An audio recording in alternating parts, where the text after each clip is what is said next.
So in this tutorial, I'm going to show you how to distinguish local values.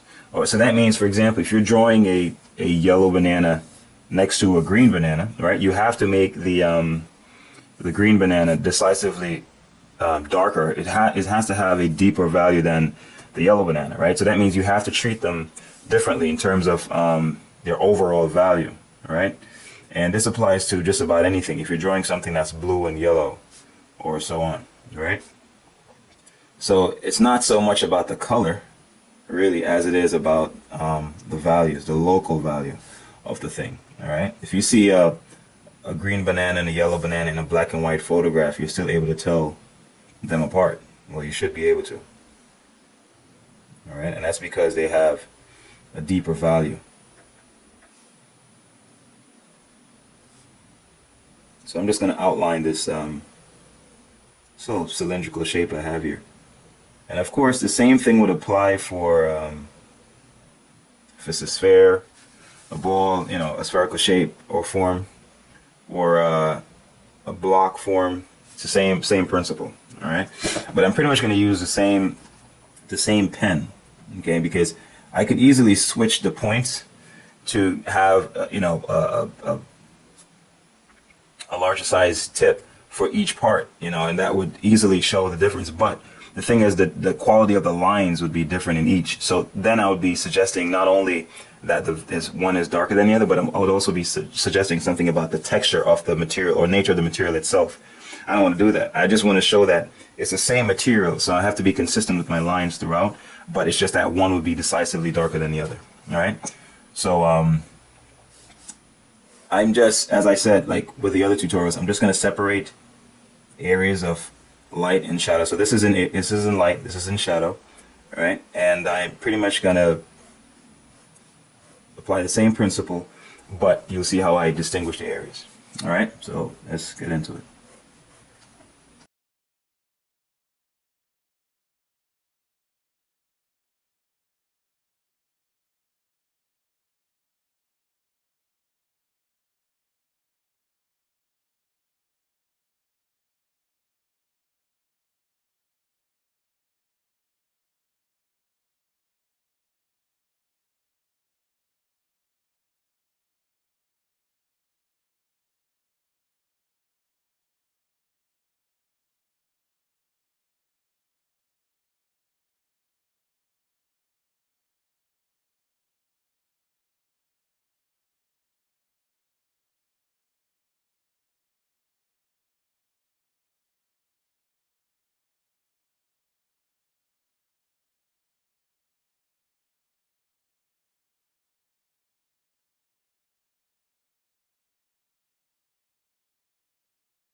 Yeah, and that's basically the idea. So even I just added a fourth area here, and see the one thing that connects all of them is this shadow. All right, and that's a key thing. So you see the shadow by having the same value helps to convince that these are all different cache areas, because no matter what, if it's a solid object, it's gonna cast one shadow for that's pretty much consistent, because for all of them. So essentially what I did was just use different layers of lines, different amounts. That's all I essentially did differently, was the quantity of lines and the closeness. So in the dense areas I used a lot more lines, a lot more layers, and kept them more tight. And as I went lighter, in the lighter areas, I kept the lines I got a little bit more loose. You can see they're spaced out here. They get tighter as they get to the dark areas, and also they have less layers. And that's pretty much the main difference between all of them.